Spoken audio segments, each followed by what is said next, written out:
This is going to be a way to approach health, but we're going to take a road there that's a very spiritual road there, and then it's going to lead into very specific things that you could specifically think about. But it would be kind of a mistake to deal with the specific without getting to the root. So it would be like, dealing with a symptom, but not understanding why the symptom is there. And every physical symptom is going to be spiritual. Every single one. And getting us into a pattern of coming back into the spiritual symptom, or the spiritual root, it allows us to understand the physical manifestation of whatever that is. And so what I would like to do first is to get our senses a little heightened, and that's going to be through a heart pattern. So it would be like, first, those that are blind, you know that they're going to have heightened ears because they start to really rely on the ears. We have become, as a species, sort of emotionally stunted because we rely too much on our intellect. We rely too much on the intelligence of the brain. And so in a certain sense, it is a little bit not as much of a norm to be feeling and thinking through the heart. And I'm going to talk about that, about how the heart is actually a little brain. How the heart actually has thousands of neurons, like a brain. And whatever science is coming to understand about the heart, they haven't even touched the surface. We can examine it more through an ethereal sense, more of a spiritual sense of what someday science will be able to maybe catch up and have a better understanding of just how powerful the heart is. But so we're gonna take this road into it, starting with the woman at the well. So here, Jesus approaches this woman, this Samaritan woman at the well. And it's in this action, he confronts her and he says to her, essentially, that there's an old way that has to be let go so that we may enter into dialogue with the one true God. It is in the holy ground, that type of holy ground, that we come to know truth, and it is from the truth that we come to know God. When you say that you are here to know truth or to know God, the way that expression is to know something was something different back in the writers of even the Old Testament. When a man knew a woman, it meant they came together as one. It usually meant they came together as husband and wife. So it's not knowing that Jesus is the Christ that sets one apart. It's knowing Jesus, becoming one in him, because you could think about it. Knowing Jesus is the Christ makes one no different than a demon. Demons know Jesus is the Christ. So they're knowing in our language, we have to go a little bit deeper of what does it mean to know truth. It means to actually become one with it. Knowing about truth, if you read the Bible, you're reading about Scripture, is not the same thing as becoming one with Jesus. There are two different processes, but they both have to take place. So we process with the intellect, but you become one through the heart. One is in the dimension of the mind, and the other is the dimension beyond the mind. So you can't use your intellect to understand how you become one with the holy God through the heart. Yet we try to do it. We try to use intellect to become one with the holy God. And this is where we get into a mistake. This is where you're kind of looking at your life, you get into a car accident, you have a failed marriage, your children are out of control, and you're trying to understand, why is this happening? And to go back in, there's so many layers that happen before that, it's sort of hard to get a clear picture. And that's why I'm saying is that no matter how messy anyone's life is or how complex it is, if you come in straight through the heart, you will start to see through a different dimension what you couldn't if you tried to use your intellect to understand it. So this is a sort of a back door to be able to know truth about your life through knowing Jesus himself. Now, Jesus tells the woman by the well, "Believe me, dear woman," so this is John chapter 4. "Believe me, dear woman, the time has come where you will worship the Father neither on a mountain nor in Jerusalem, but in your heart. Your people don't really know the one they worship. But we Jews worship out of our experience, for it's from the Jews that salvation is available. From now on, worshiping the Father will not be a matter of the right place, but with a right heart. For God is a spirit, and he longs to have sincere worshipers who adore him in the realm of spirit and truth." Spirit and truth are operating in a different realm than that intellect itself. When he talks about Jews or that way to the salvation, what you have to remember at that time, what made the Hebrews different? The Hebrews are those coming from Abraham. Jews is a word, then you have the Israelites coming through Jacob becoming Israel, and then Jews becoming the word of those coming from Judah after the split. But the Hebrews, what distinguished them from all the neighboring places was they were identifying God as one power and one creator. And so when Jesus is remarking on this, that through Jews the salvation wasn't made available, is because that had to happen first for Jesus to come onto the scene. They needed a culture that started to understand God as one, for Jesus to come on and manifest himself at that perfect time that he did. So, at the moment, Jesus' disciples returned, and they were stunned to see Jesus speaking with a Samaritan woman. Yet none of them dared to ask him why or what they were discussing. Why do you think his disciples were stunned to see him talking to a woman by the well? She's a Samaritan. And she's a woman. At that time, if you spoke to a woman that was not your wife, that was not proper. That's why Mary Magdalene it was such a scandal. Because here he's teaching this woman who's among his disciples. And for him to even just teach her is beyond the cultural norm of the day. Pharisees, they would make a prayer, and they would pray three things. And this is written in some of their texts of these things that they would pray. They would say, "Thank God I was not born a slave. Thank God I was not born a Gentile. And the third, thank God I was not born a woman."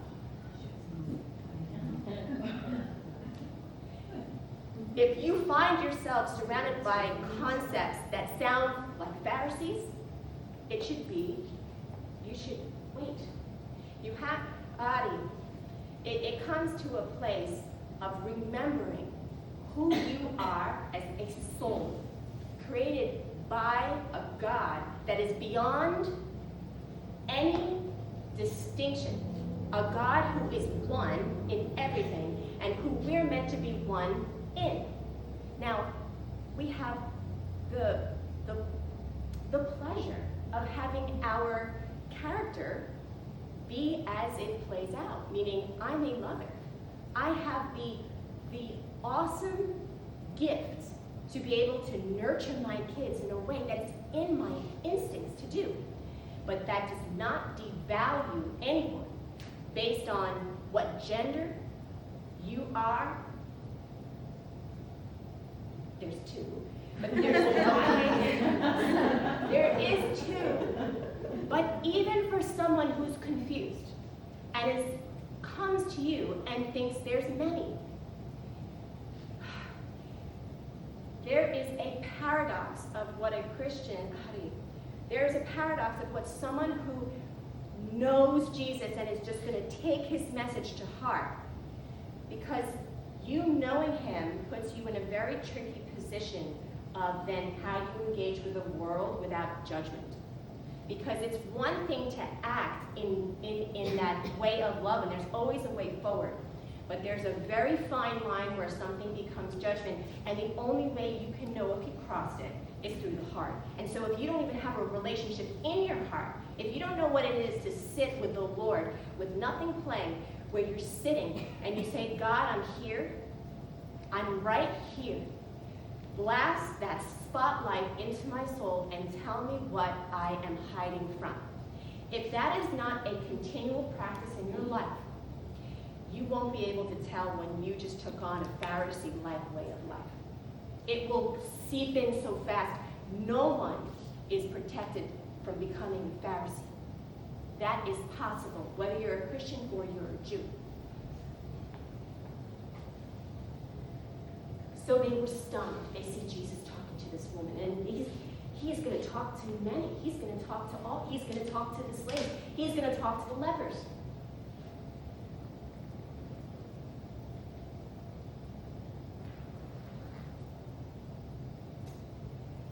And then they say to him, they're coming to him, and they say, Jesus, eat some of the food that we've brought to you. They say, teacher, you must eat something. But Jesus told them, I have eaten a meal that you do not know about. And this is right here to hit on the Jesus diet. Because yes, you can think of very specifics of what it is to be part of a Jesus diet, but it actually comes from Jesus himself. And this is in John 4:34. So what is the Jesus diet? Jesus is telling his disciples he has eaten a food that they know nothing about. And so Jesus clarified what he ate. And he said, my food is to do the will of him who sent me and to bring it to completion.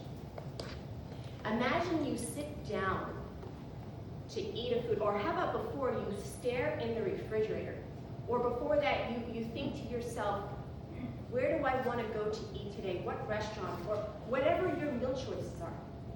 How often do you say to the Lord, what food do you want me to eat that will nurture this vessel that is yours, that you've given to me on loan?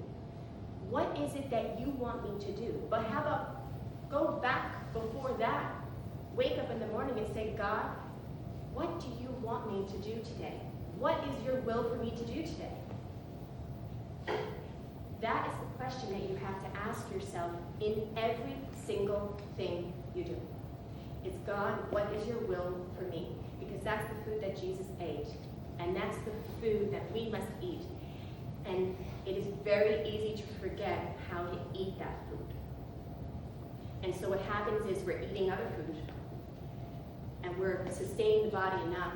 But the soul is slowly starving to a point where we lose our sense of purpose and our sense of direction. And what does the body do? It shows you that. It breaks down.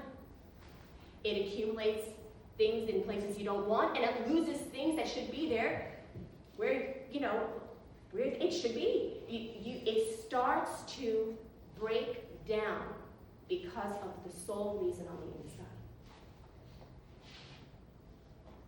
Now, Jesus declared in Matthew 11,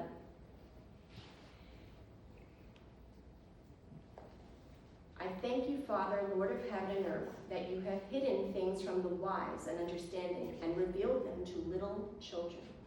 And what I want to talk about is I want to talk about paradoxes and how there's actually a miracle in paradoxes. And so this is a paradox. He's saying, thank you for my disciples not being wise, that them being little children. Because we can't enter into the Spirit of God as anything but little children. That's another verse that's there too.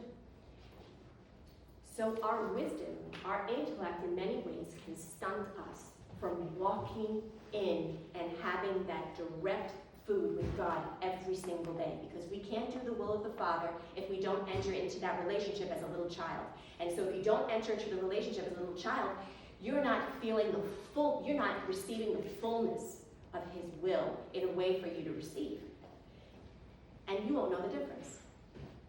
That's explained in 1 John. Because in 1 John it says, for those that are in darkness, because they are in darkness, they're blind to the fact that they're in darkness.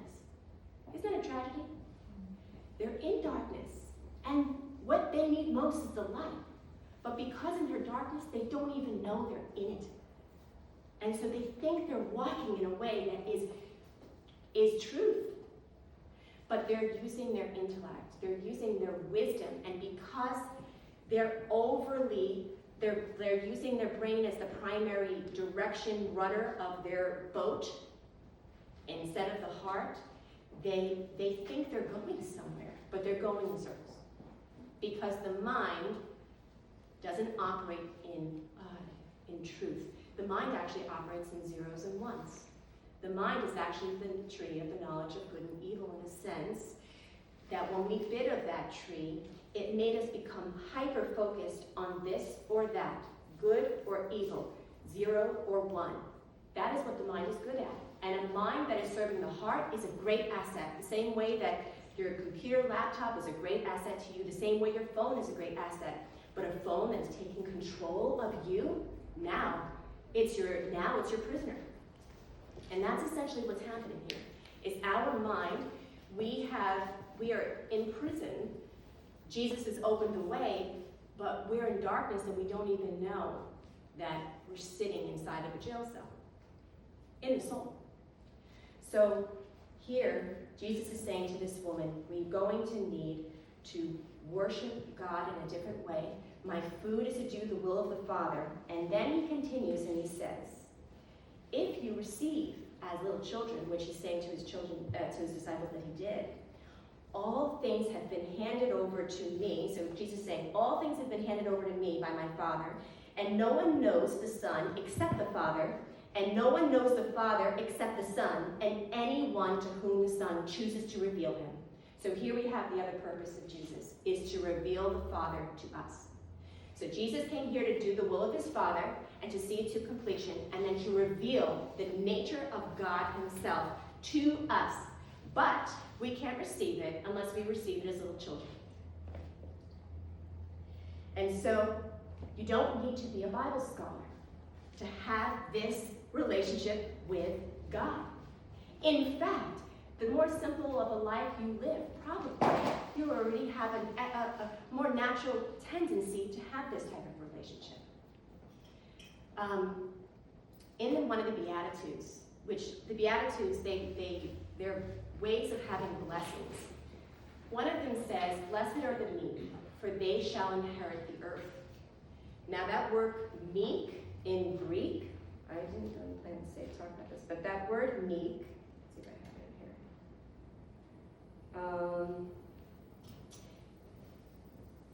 here. In Greek, I can't remember the word in Greek, but in Aramaic, it's makiki. So we know Jesus was most likely talking Aramaic. Most likely at the time, when he's talking to everybody, it's Aramaic.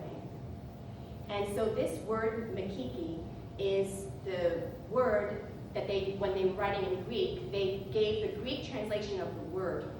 But if you look at the different meanings of this word makiki in Aramaic, though it is often translated gentle or humble, it carries connotations of softening what is hard within and finding a balance of tension, suggesting a state of being that is both strong and restrained. That is a key concept of moderation. So if you understand the Beatitude as this, blessed are those who live their life in moderation, for they shall inherit the earth. This is about coming into balance inside oneself. You cannot live a life of moderation, though, without the transformation that comes through Jesus. It is through that transformation of becoming one with him and understanding Jesus he's everything. So people are going to latch onto him in different ways. Coming one with him, when you go through that transformation process, you have the ability to have moderation in your life. If you try to just stop an addictive food, without the help, or even without the statement of, I actually need help with this, you're going to have a tough time. If you have habits that you know are hurting your health, you know I shouldn't eat that because I'm not in a state of balance. Because some people who are in a state of balance, where they are is going to be a little bit different. But if you know that you're doing something that's bad, that you think is bad for you, some of us are doing things that are maybe not bad for us, but we think they are. If you do something that you think is bad for you, you are putting yourself in this position. How could you be doing God's will if you're doing something that you yourself are judging as bad for you? We do this all of the time. We do this all of the time. Food is just an easy example, and it's not strictly just about food. It could be about anything that you are doing, watching a program that you say, this might be bad for me. It might put things in my mind that I don't want to think about. Whatever it is, it's about coming back into alignment with what is God's will for me. And if I'm in line with that, you know then you are in line with God himself. Now there's a state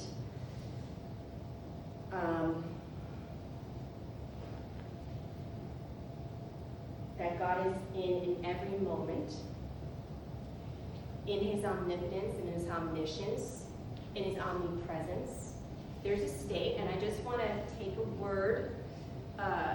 It's a metaphysical word a metaphysical word, in my mind, the way I use it, is a word that is in the realm of physics, but is talking about realms that are beyond the parameters of physics, but help to understand something from another dimension into this dimension. And just so you understand, we see things in, we are operating in three-dimensional time-space reality. When you take a picture of a three-dimensional thing, it comes in as two-dimensional. So when you go to the movies, that's a two-dimensional screen. We are made in the image of God, right? Picture. You can think of it like this. It's a little bit more complex than that. But so then understand that the second you take a picture of something, it brings it down a dimension. So if we're three-dimensionals and we're in the image of God, you have to understand God is beyond that dimension, and we understand God is beyond all of it, all of the physics. So there's a concept I want to talk to you about this constant state that God's in at all times, aware of every single moment, the way he's aware of this moment happening in the whole panorama. He has the whole viewpoint, the same way that whatever's going on in Japan or anywhere else in your closet back home, every perspective of the bug walking around or the ant. Like, just imagine, let your mind just imagine all of the ways in which God is universally present in all moments. And I'm going to call that the 0 point. So this is a metaphysical term to kind of understand that, because you can't really understand that because you are understanding it through the intellect. So you have a limitation here. But I just want to talk about it because if we allow our mind to expand a bit, you kind of are changed by the experience, whether we remember these words coming out of my mouth or not. When you sit and you say, oh, I haven't taken physics in so long, and it's stretching in a bit, just the experience of allowing that little something to flesh in more than it was before, it's sort of like exercising your imagination. And you know that the more that you exercise, the more you can use that muscle. So really what we're just doing is exercising the imagination just for a bit. From a scientific perspective, the 0 point correlates to the concept of 0 point energy. That's in quantum physics. Quantum physics is just the study of the very small. So a theoretical energy that exists in a vacuum of space when all other matter is removed. So the 0 point is a state of neutrality and balance, a state where opposites merge, polarity dissolves, and pure potential exists. This is the way that they would define it if you were just to kind of look up what is the 0 point when we're talking about metaphysics. Some call it the space between, a point of stillness between motion. Imagine when you breathe in and you breathe out. There's a moment where you breathe in, and then let's say you breathe out, and there's a moment right there where you're not breathing in or breathing out. Right? There's a moment when a wave comes and recedes back into the ocean, and then there's a moment where it goes this way again. There's a still moment when it's back And there's a moment with a sine wave, if you're looking at a sine wave, and where it's hidden here, all of these moments going from one moment to the other, those still moments, that is the idea, in a certain sense, of a 0 point. Imagine a 0 point in every single part of creation, every single particle. I'll call it particles of infinity, because all of our particles, they're beyond think of an atom. The smallest part is an atom, and go even smaller than that. Just a particle of infinity that can't even be defined. Imagine whatever God uses to paint or to sculpt, he's using these little particles, because he's infinite. So he's using infinite particles. Imagine there's a still point in every single one of those particles, and God is in every single one of those 0 points of every single particle there is. That here, just thinking about it, if you can feel it, there's a balance. Where even right now, he is in balance. He never is not in balance. Which means, since you're made up of all those particles, you have the potential to feel what he is. God says, I am. That's what he is. Now look at the commandment he said to Moses. He said, do not take the Lord your God's name in vain. What's the Lord God's name? What's his name? I am. I am that I am. So now you as a child of God, when you say, I am not worthy, I am sick, I am dumb, I am behind everybody else because I didn't have a father, I am this, that, or the other, I am. Now, there's a deeper meaning behind that commandment. Of course you're going to respect, it's right to respect God. But it's a talk of saying, do not use I am in vain. Do not use that in vain. When you say I am, you are proclaiming. My definition of the 0 point is this. The 0 point is the living reality of love. We know God is love. Present within all creation, space, and time. It's God's omniscience, that means his ability to know all.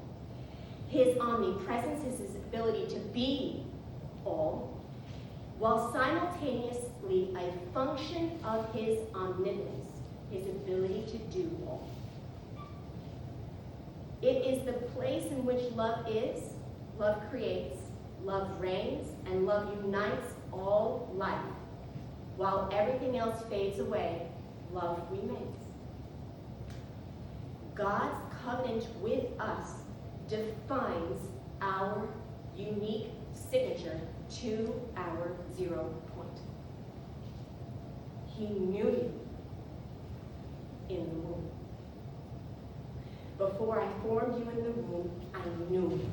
Jeremiah 1:5. Before you were born, I sanctified you. You think he only sanctified Jeremiah? He knew you. But you have assignments that are unique. What are you sanctified for? He looks at you in fullness. And many people are missing the way to engage with him for this one reason. Because they do not feel worthy to be in his presence. They don't feel like they're clean. So they have to look away. What did Moses have to do? He had to look away. And he said to Moses, take off your shoes. You're walking on holy ground. He had to look away. He had to shed something. He had to let something. Everything is symbolic. Just as much as you see it as a narrative, it's symbolic. Something had to be let go. I see. You could think about what's the first sin that happened in the garden? What's the first thing? Because God didn't make a mistake when he made humans. He didn't make a mistake. He did something quite special. The first sin in the garden was we judged ourselves. We hid from him. there was this curiosity-led mistakes before that, but what's the first sin? Something where God's not. Because we have to define what's a sin. Sin is separation from God. Sin is going down a path that God's not. What is it that we did? We hid behind the bush. When God called out, "Where are you?" we didn't answer because we judged ourselves. And then we opened up the door to tremendous shame. And once you let shame in, it will just imagine a pure vessel and just seeing black come up and swoop like this. We did that. We allowed that emotion of shame to seep in because we believed it. That is something that Jesus came here to give us a way in his life for us to see who God is, so that we could go back and know who he is in spirit and in truth. Because we need to worship the Father both in spirit and in truth.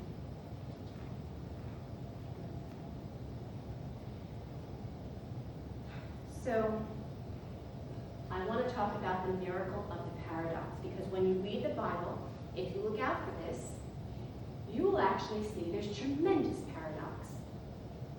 There's even a paradox in, that's primarily why Jesus spoke in parables.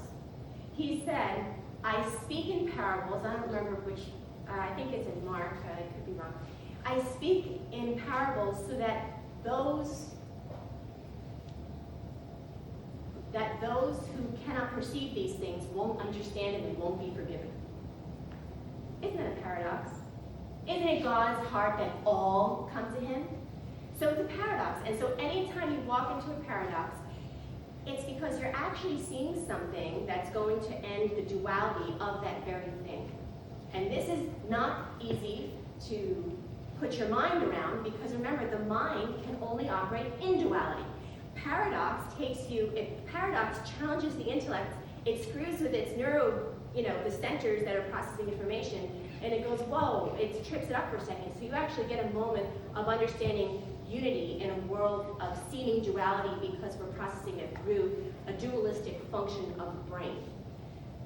So think about this for just a sec. I'm going to give you some paradoxes so you understand what I'm saying, so it doesn't sound so strange.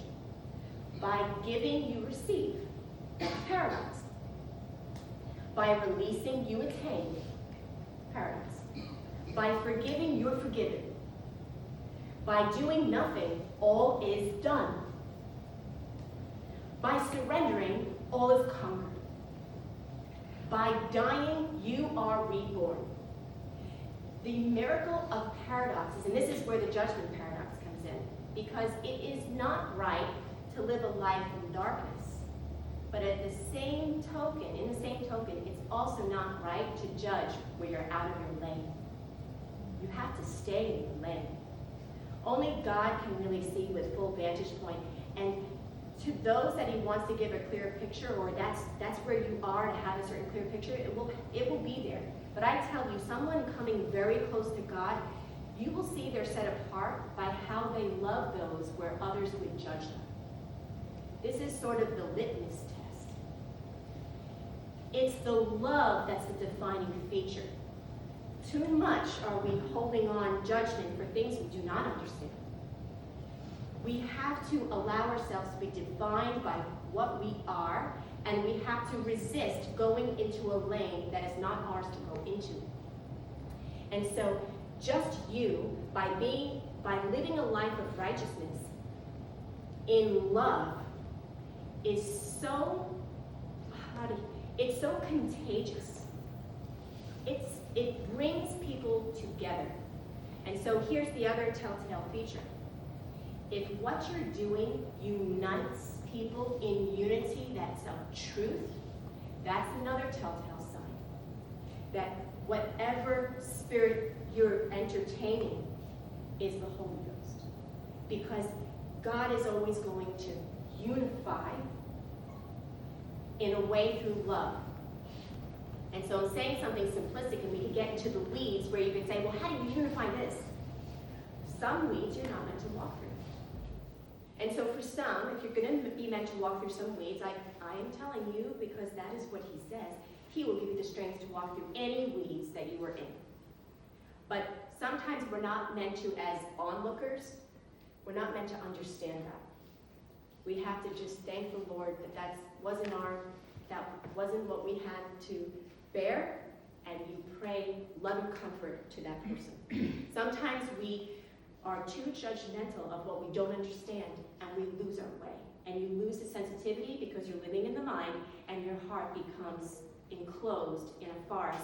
It's like, imagine you had this beautiful heart, but then you stopped weeding it. You stopped weeding around the heart.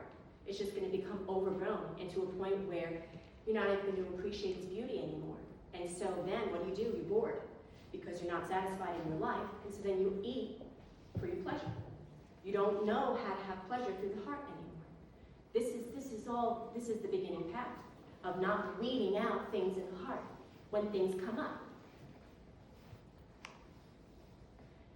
And so the mystery and the miracle of love is that it can turn any set of opposites into a living, dynamic paradox.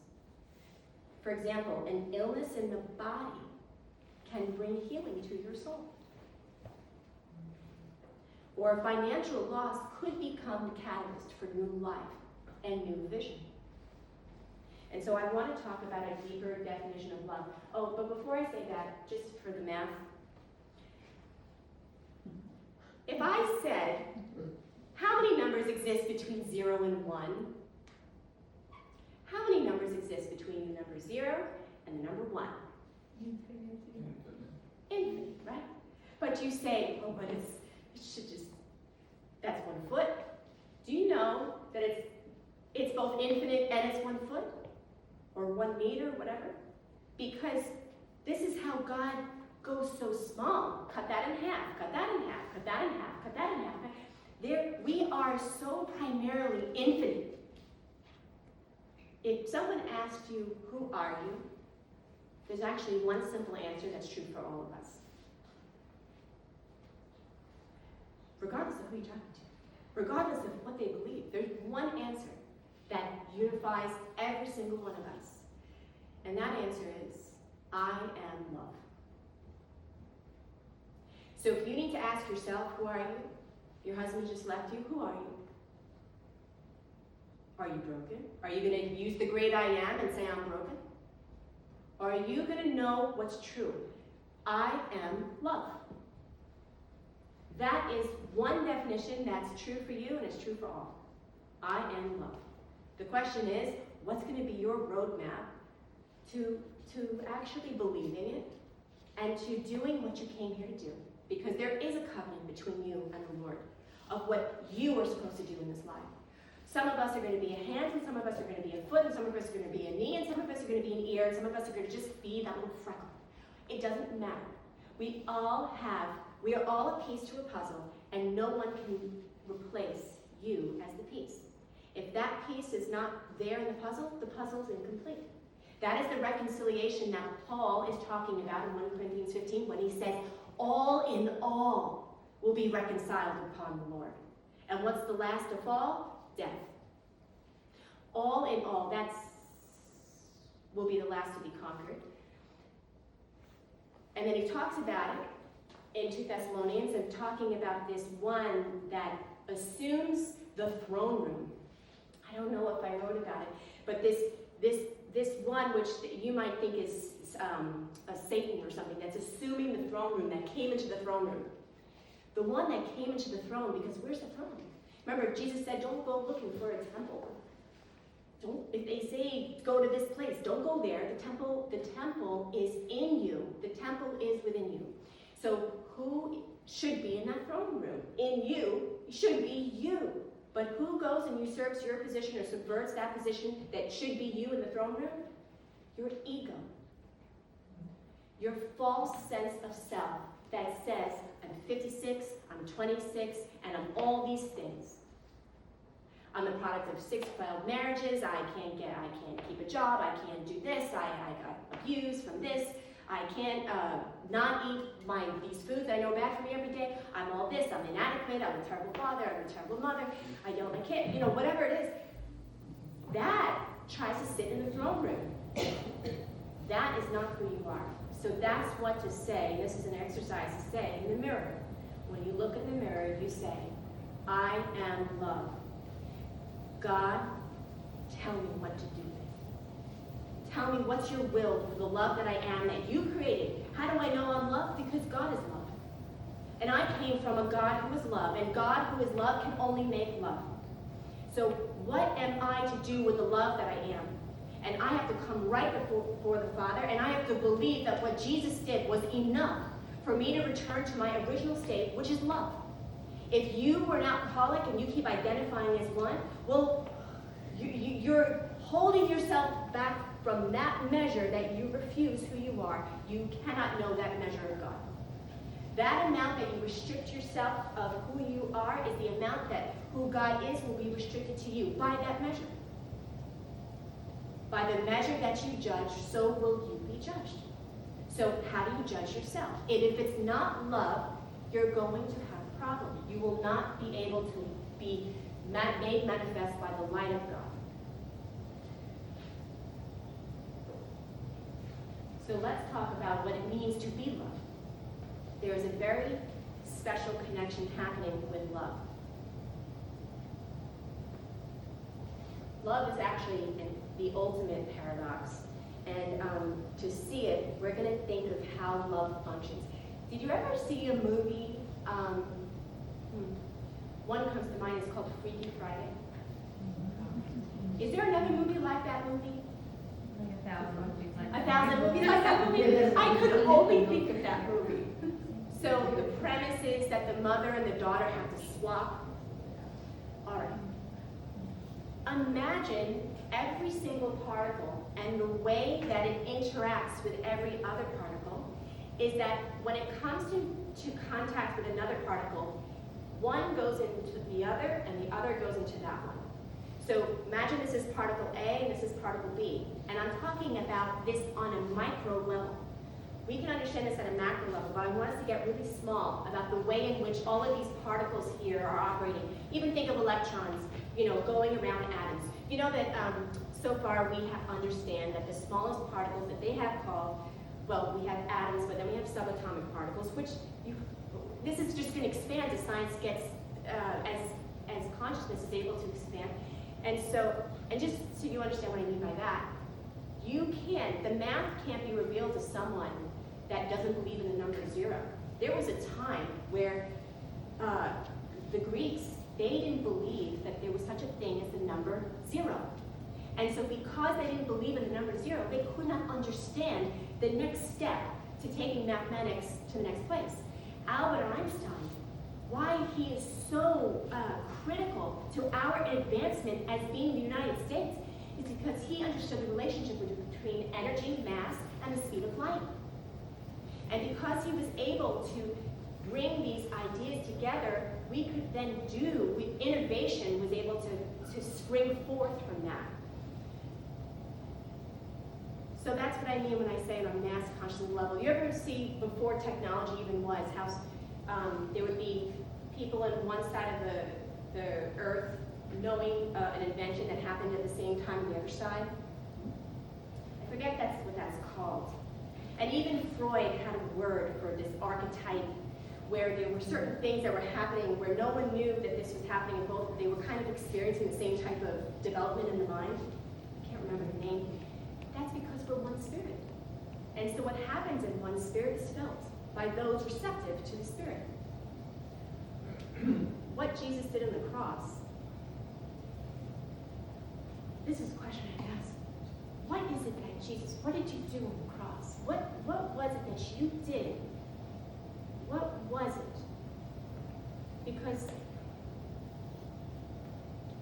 well, I don't want to say something too controversial to get off of love, but let's just talk about something metaphysical about what he did, because Jesus came here knowing, he never did not know what he was doing. He came here with he came here as God, one with him. And he knew it. And he knew he came here to be separated from God, to go through the separation of God. That is what death is. So that happened in the garden the night before. So when he was in Gethsemane and he was praying, there was a moment where he prayed for the angels, for help from the Lord. He could not stand. He was afraid that he was going to die before making it to the cross, because he accepted that moment for the separation of God from him to begin. And there's a very important reason that he had to do that all the way. Now, the torture that happened to Jesus along the way, that's because of men. And if you look at in Scripture who beat and jested at him and mocked him and beat all these things, put him on that cross. Every time that Paul talks about it, or it's talked about in the New Testament, it says, we did that to him. It doesn't say God did that to him. We did that to him. What Jesus did, he accepted willingly to come here and allow himself to be separated from God. So you have to know that that's being done metaphysically. It's not being done in the earthly realm. He allowed this separation from God to take place, and it happened in the garden the night before. And so the angels came to his side and were able to give him strength to continue on to the next series of events that would take place. So why did he have to allow himself to be fully separated from God? What did he come to do? What did that mean metaphysically? So this is a theory. The theory is he did that because Jesus is love. And so when he allowed himself to be separated from God fully, and then he said it is finished, he brought his love to the separation. So here most of the people at that time lived lives of separation. Only some were taken up, like Elijah or Enoch. Most people were living lives in the separation. They did not know their love, and they totally lost their way back to God. But what Jesus did, and so as we know in 1 John, it says, if you're in darkness, how are you going to be blind to the fact that you're in darkness? What are you going to do? How are you ever going to make it out of your dark trail? By Jesus allowing himself to be fully separated from God, the love that he is entered into the realm of separation, so that any of us who are in that realm too could grab onto it if we wanted to. And it was from bringing that love into the realm of separation, bringing the way into the realm of separation, and bringing the life and the truth into the realm of separation, we then had access because we're one spirit. The same way that inventions can be done in different parts of the world without knowing about it, because we're one spirit, because Jesus did that and we're one spirit, we were able to touch him in that realm of separation that we were living in, for him to then take us and walk us towards love, back home. And so what love does, operating now in everyone that we come into contact with, you have point A and you have point B. And point A, this is the natural growth. Point A to become point B, and point B to become point A, and then go back. And there's always a stabilizing factor. In energy, in Einstein's theory, energy equals mass times the speed of light squared.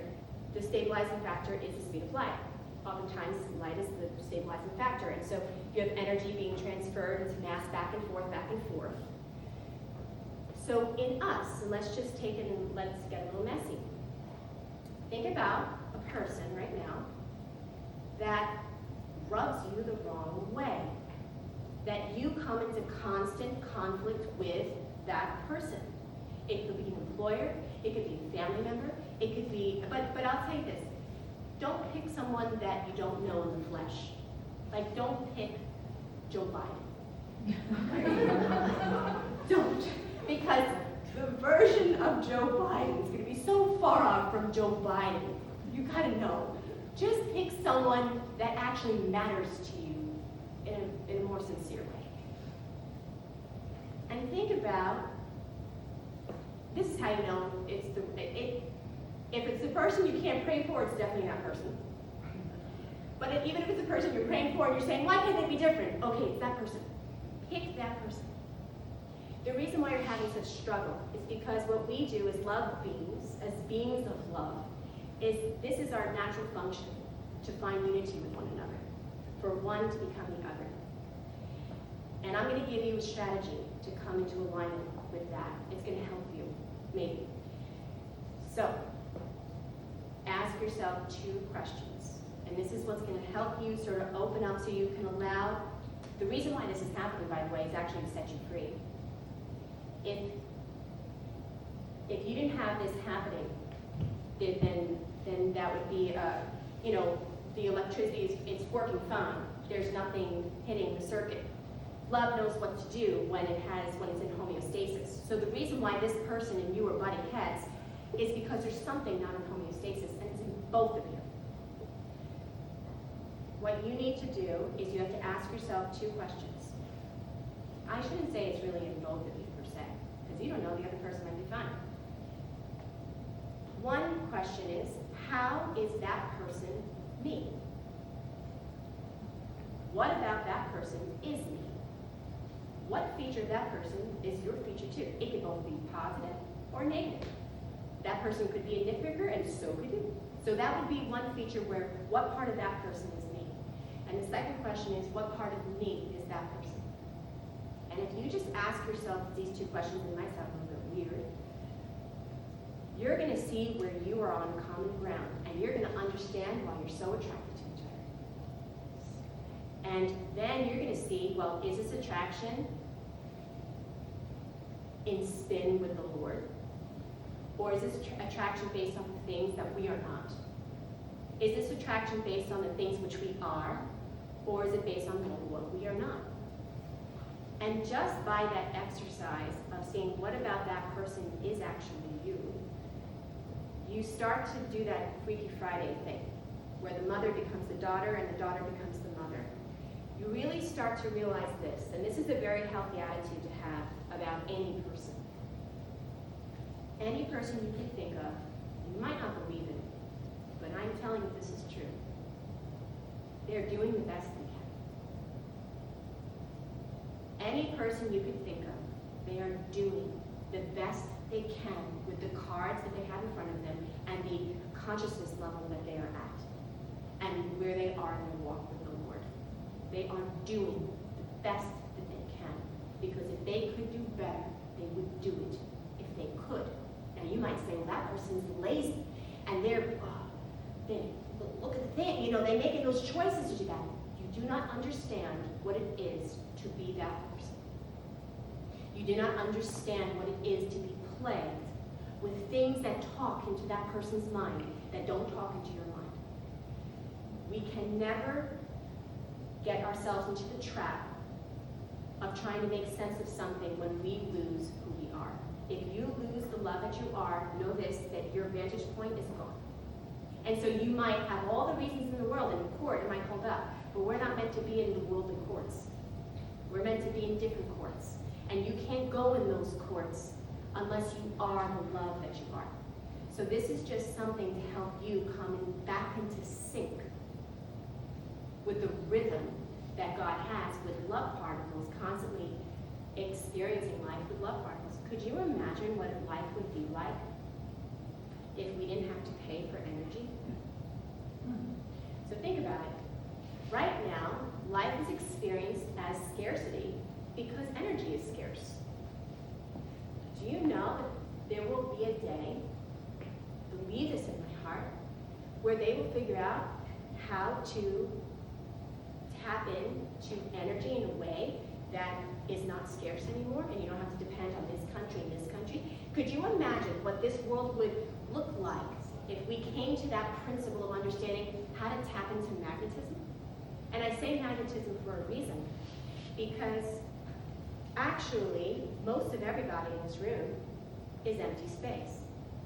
You might think you don't feel like empty space, but you really are, because every atom is surrounded by electrons, and the distance between that nucleus and one of those electrons is like a football field. If we were to, an atom is too small to see under a microscope, but just imagine if you could blow it up.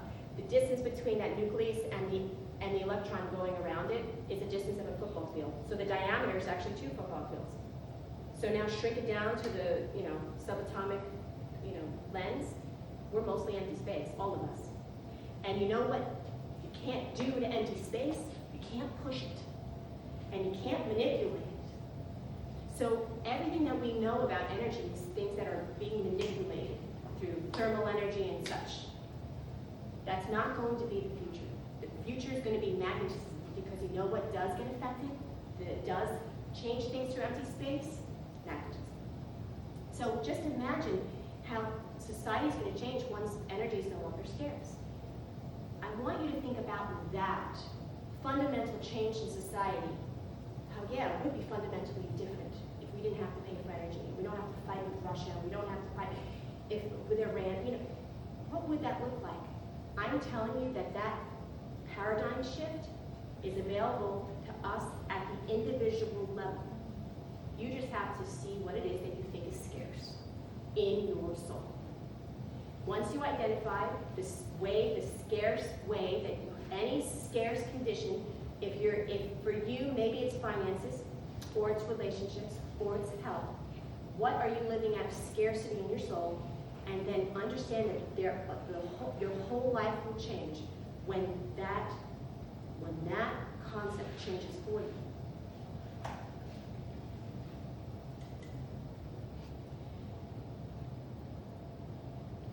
And I think I just want to end on this concept.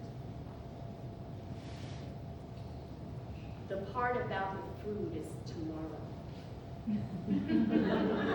But I will answer any question you have after this, and I will give you a general guideline that can pretty much take care of most of any food questions, or medical, almost.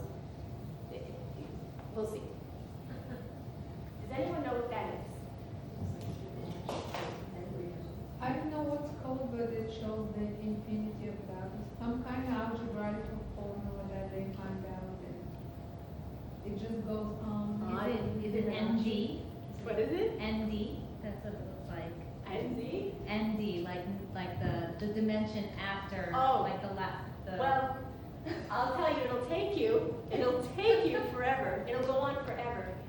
These are called fractals. The reason why you like watching television is because of fractals. If they didn't understand fractals, no one would really have the same enjoyment in watching like Lord of the Rings, or these big Star Wars, and I think it's actually maybe it was Star Wars that they first introduced this concept into it. So fractals, it's a scene in geometry. They're patterns that repeat itself over and over and over again. The big issue that some had is they didn't know the measure of the coastline around the country, and they every time someone went to measure the coastline around the United States, they get it wrong. Oh no, I think it was actually around Great Britain when they were trying to measure the coastline. They get it wrong, and this I think he was German. I don't remember now this man's name. It's a long name. He wrote, I think it's Gillenbrot, something like that, Gillenbrot. He found that you could create these fractals by creating a triangle.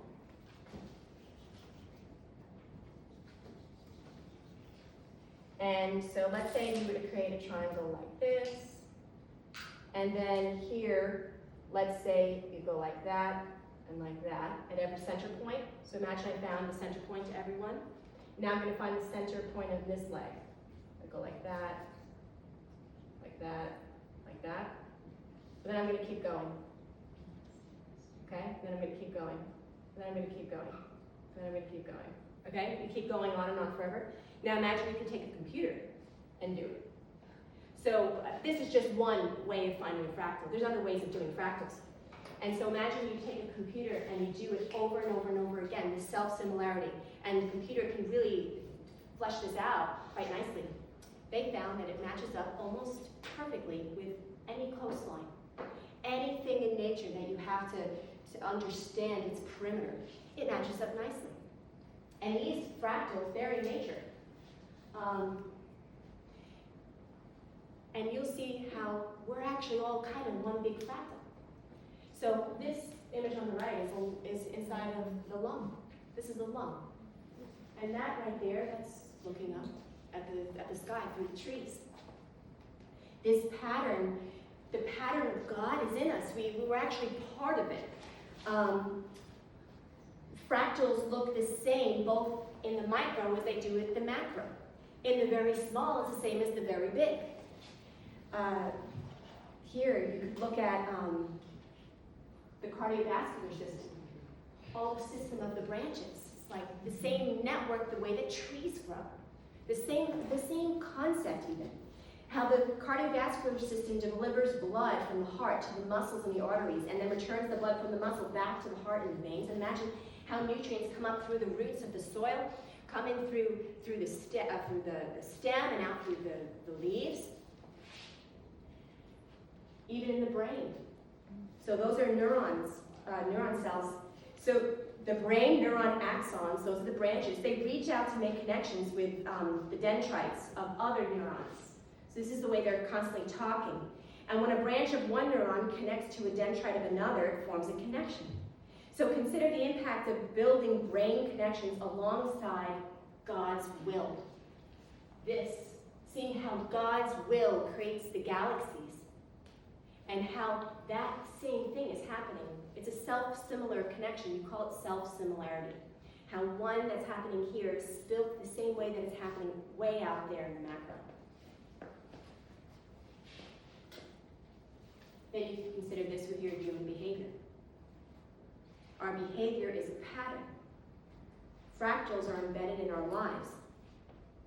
The people you engage with, your reaction to the situations you find yourself in, the way you take in information, the way you deal with challenges and stress.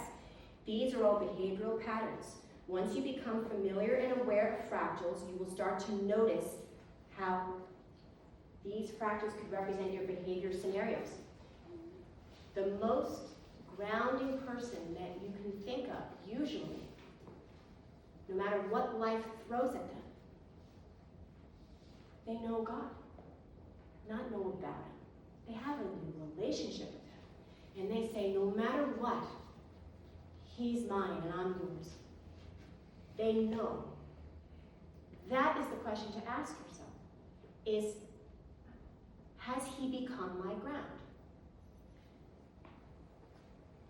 I would not be able to get through my day without asking for strength in some way. I think to even make this presentation, because my life is so very busy. The funny thing is that if you are not very happy in your life, you feel very lost and don't have purpose, and let's say you don't like your job, if you become more involved in your job, you actually will bring more energy into your job, and you'll enjoy it more. And it might be then get you ready to move somewhere else. The more, it's school, if you're not having a good time at school, that's the time to join band, to join the key club, to join, soccer, to join whatever.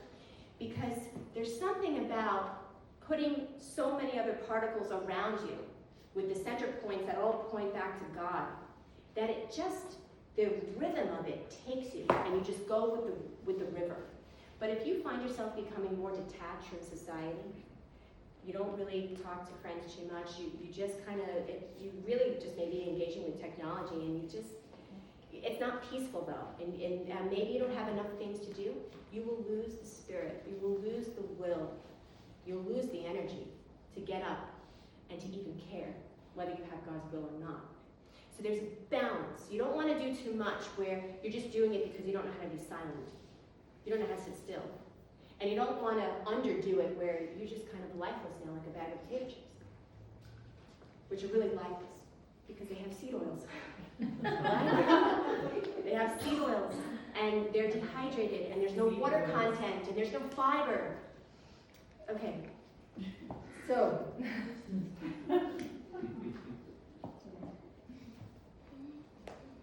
I want us to do this little exercise. Because if you realize that your patterns in life are like fractals, you know what the miracle is? The miracle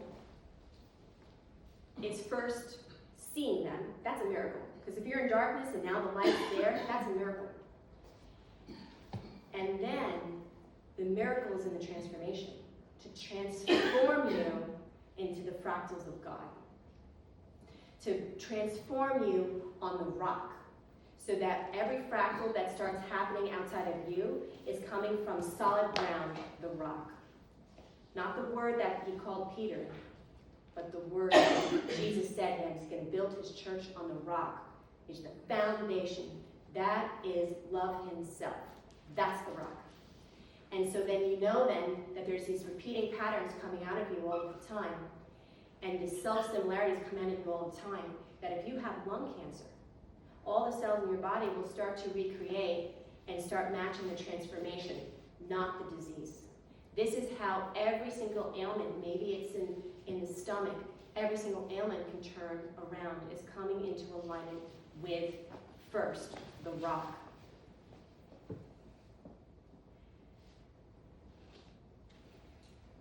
On the realm of food, I just want to say this. So I'm skipping to something which I'm going to talk about more. Genesis 1:26 says, we have dominion over the earth. In so many words. And what that means, though, is that we have a responsibility for the earth. There is a law, the law of cause and effect, that is happening whether we like it or not. And that law is you'll reap what you sow. Some of us are reaping or sowing things, or being part of the sowing process of things that the reaping, we're not making the connection. And so this is the part I just want to say about the food. And I'm just going to I wonder, could you go all the way down to just slide number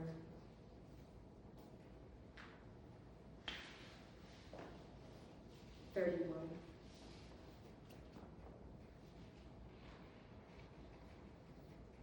So if you come and you have some issues in the body, you start the day coming back in alignment, you wake up in the morning, and if you don't have enough time in the morning, you set your alarm clock for 30 minutes prior, or 15 minutes prior, whatever you can mentally accept. It's worth it if you do this. If you hit the ground running, you need to set that alarm clock 20 minutes prior. You need to have the dialogue. No one can have the dialogue for you. No one can have faith strong enough for you to walk in to know your purpose. You're here to do greater things, and you can't do it if you do not know Him.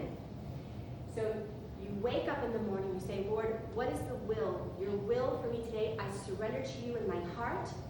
I surrender to the heart where you are.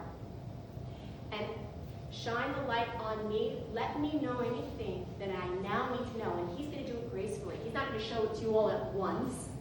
You're going to go through a process, and that's why you have to give tremendous grace to others.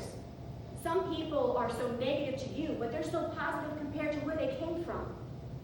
So don't just go up. You have to know that it's a process.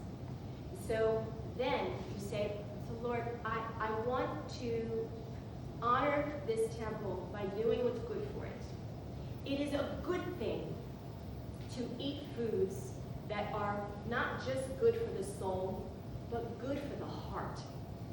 And part of that is to come into alignment with sort of the whole ecosystem that we're in. These animals, we know plants are for us to eat. There's no question about that. Okay? You eat a broccoli, the broccoli's there for you. If you have issues with broccoli, don't eat it. But the plants, you gotta eat plants.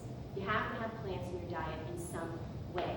They are packed with too many phytonutrients, fiber, all of which your gut needs.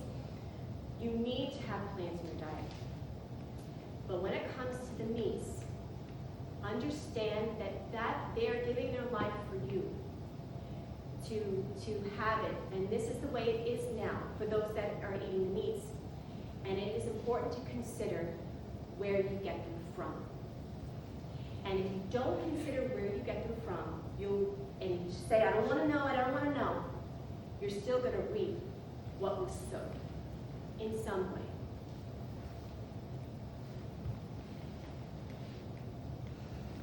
So, a lot of the answers to the earth are actually in regenerative farming. Regenerative farming sequesters carbon down into the soil. So let's say we were to all, use electric cars, or be responsible with our energy, use less air conditioning, all of these things. It would not take carbon out of the atmosphere that's already there, the CO2. It would not take the CO2, the carbon dioxide, out of the atmosphere. It would have an effect, minimal, on what is being put there, but we still have a tremendous problem. But when you follow the way of farming that our ancestors did, that's in the Bible. The Bible had a year of Jubilee every 7, was it 7 or 49? But it was every 7 years, but then something was 7 times 7, there was even more. And they knew to rotate the crops. They knew how to work the farm. And the soil was filled with organic matter. And the roots were very deep. So you see, one of the problems we have here at home is you have so much flooding because everyone's putting chemicals into the lawn. It's destroying the roots, and the water, the soil can't retain the water, and so we have all this flooding. It loses so much water coming off of it because it's not being absorbed in the ground. And so, by eliminating small farmers and having these big industrial factory farms, we're hurting the entire system. The number one reason for the depletion of the rainforest is because of livestock agriculture. It's not so much what they need for livestock to be well, they're not grazing, for them to be. It's because they are cutting down all the trees to grow crops to feed the livestock, which is funny. We have a hunger issue. We are growing such tremendous amount of food to feed the livestock, where that food could just go and feed the people. We're cutting down all of these ways that oxygen is being released. What are we doing with the fishing? With the plastic straws, that's the big thing. Okay, we're gonna get rid of plastic straws. You know, that doesn't even make a dent. The primary source of microplastics in the ocean is from fishing nets. Fishing is not what it looks like when the kid has the fishing pole. They have fishing nets the size of football fields that are going and catching anything in its path. And what do they do if it's not the target fish? It's just endless. The sea turtles, the dolphins, they just kill them. The sharks, they just die. It's bycatch. And so then what's happening? You don't have the feeders then that are letting out the excrement on the coral reefs, which are what's responsible for putting all the oxygen that we need. So if the seas die, we die. If the soil dies, we die. So what are we living out? We're living out the consequence of poor farming practices because of greed. And they are doing it under our nose. Why? Because life has become such a rat race, and we're so hooked into social media. We're so distracted by own inadequacies in ourselves, right? That we miss the fact that what we are feeding ourselves and our children is devoid of so much nutrients. That's just the difference between soil that's in regenerative farms and soil that's not. I have a list of all the regenerative farms that are in our area. That's what I want to send to everybody so you can know where to spend your money. And I'm not saying this for us to be perfect. I'm saying this for us to be aware, to have it placed on your heart. And so in these factory farms, just so you know, when you go to a restaurant or you're buying food from the supermarket, 99.96% of chickens are factory farmed. 99.8% of turkeys are factory farmed, 75% of cows, and 100% of farmed fish, of course. And there's ramifications for it. I could not show you. I tried to find a video of what it looks like for these animals in factory farms, and it's too disturbing, and I knew there was going to be children here. It's disturbing. If it's that disturbing to watch, who are we? If we are meant to have dominion and responsibility for the earth, what does that say about us? Especially those that are called to be set apart, that follow Jesus. And so, I'm just going to show you this, and I'm going to go through it just super quick. if a chick is a male, they just get rid of those right away, just like garbage. So they just put them in a machine. Some of them are just ground live. Now, these practices that are done, if you did it to your dog, it'd be illegal. But because it's a livestock animal, it's not illegal. And every state has different practices. Chickens are put into these cramped quarters. This is what the life of a chicken looks like on a factory farm. In the first video thing, I don't know if you noticed, but do you see that beak is cut off?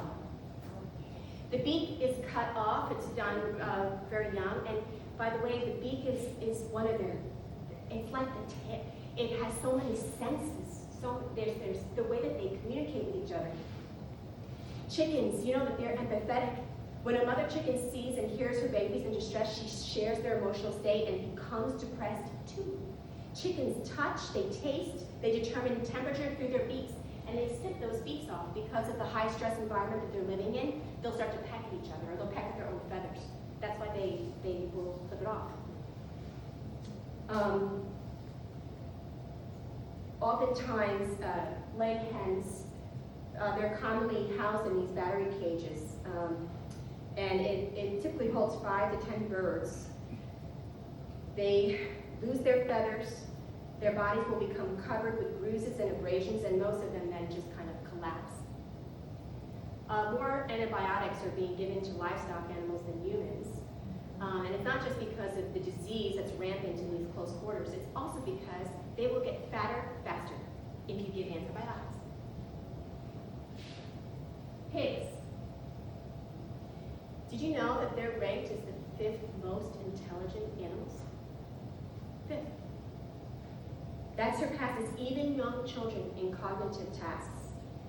They excel in problem solving, long-term memory, and spatial navigation. They can master complex mazes, differentiate between objects, and exhibit emotional intelligence, empathizing with other pigs in distress. When they see other pigs being tortured, they can feel that too. When they see death, they know what's coming too. It is a high-stress state. It's such a high-stress state for a pig that they're looking for a way to take the stress gene out of the pig. That is what scientists are doing now.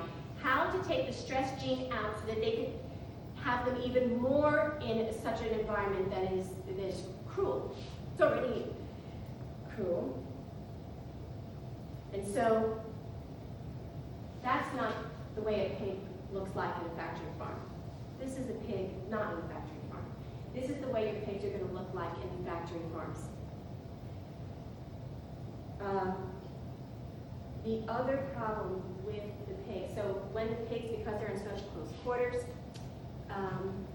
pigs will eat pretty much anything, and they will start to eat each other, and they will bite the tails off of each other.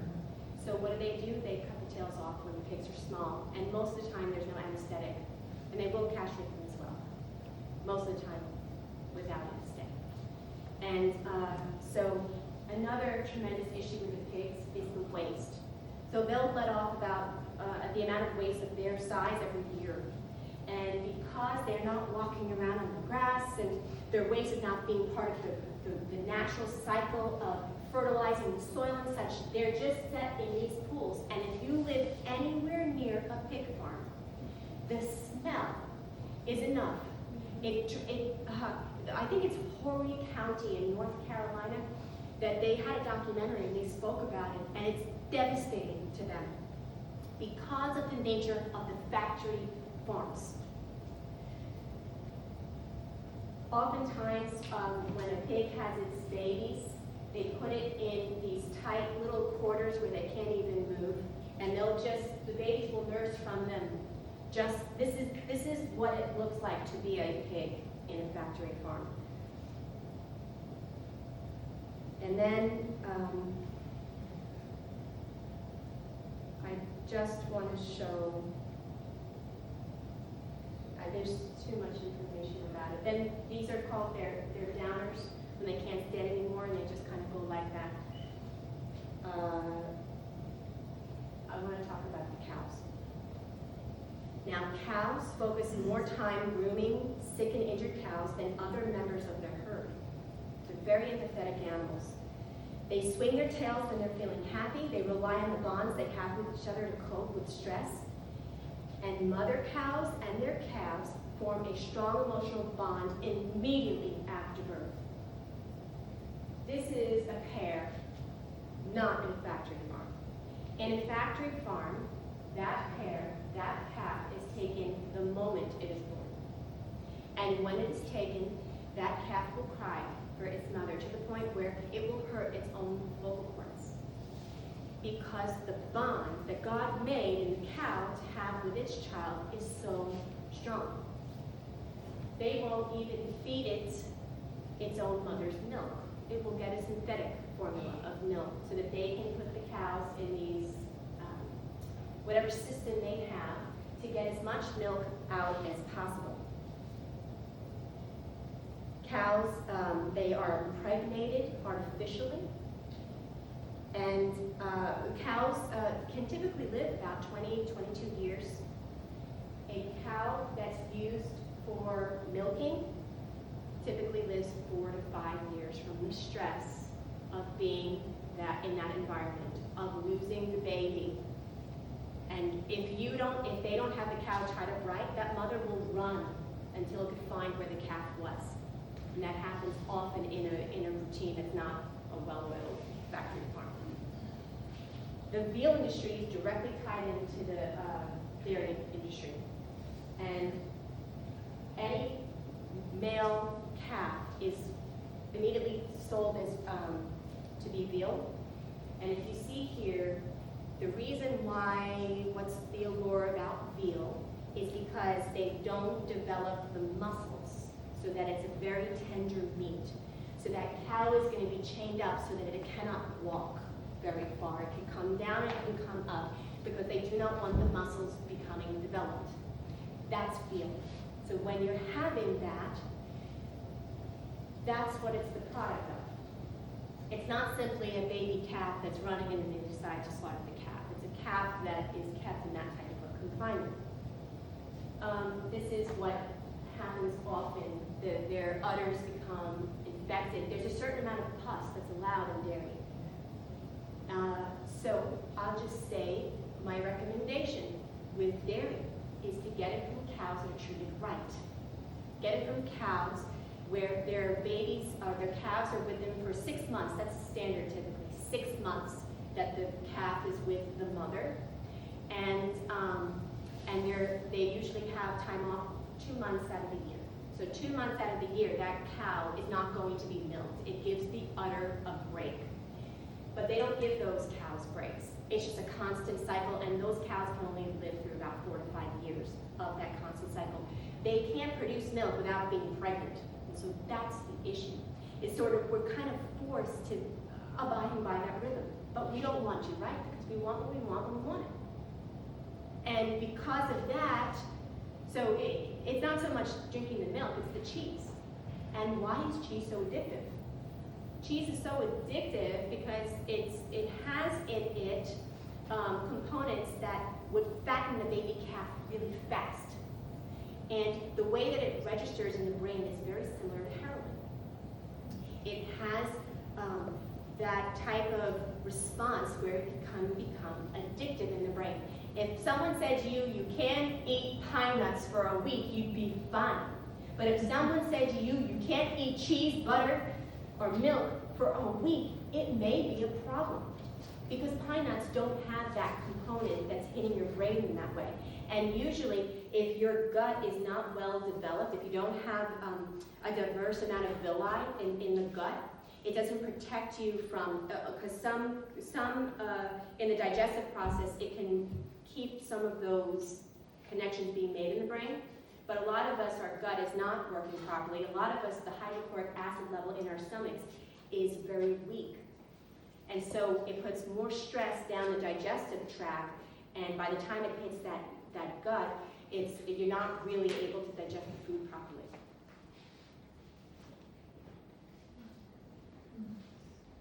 And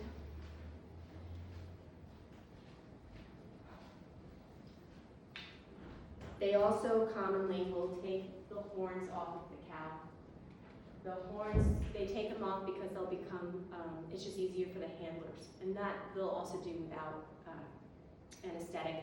And that has blood through it. That's not like taking hair off the horns. And of course, they'll brand them.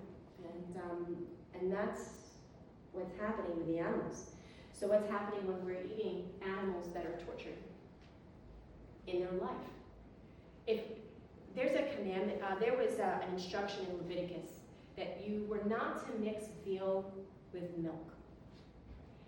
And if you look at, people have different theories about that, and I'm going to, the theory that I cling to on that, and you can see these different ones out there. There's a spiritual reason behind that. It's because a veal is a baby calf that was killed.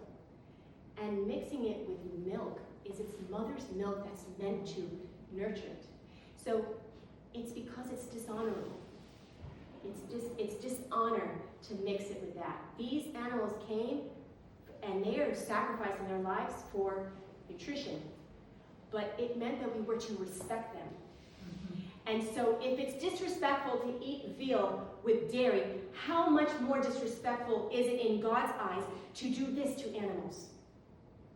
And so that's what I mean by waking up the heart. That some of us are having such terrible reactions in our bodies because our heart is not aware of what we're putting in. We're not seeing this greater picture. This has changed me. I always was fascinated and passionate about health to begin with. But this changed me in a way where I did not know how complex it was. It's not as hard for me because I'm a vegetarian for the most part. But the dairy was something it was something I just didn't think about. And then when I saw that, it changed my appetite, where I haven't eaten pizza since I learned this, which for me is crazy. I'm from New York. It's hard. So what did I do? I found out where they have regenerative farms, and I learned to make fresh mozzarella. I learned it's the easiest thing. It's so easy, I can't believe it. It tastes, and that's actually better than if I were to get mozzarella from anywhere else over here, if I make it myself. And that I have seldom. And right now the cows are on their season of being off, so we haven't had it for a couple months. My mother is suffering. Okay, she's Sicilian Italian, and this is just, yes. But I just, it's still, this is about your heart becoming sensitive. For some who are, have such certain types of problems, you've got to go wherever you are.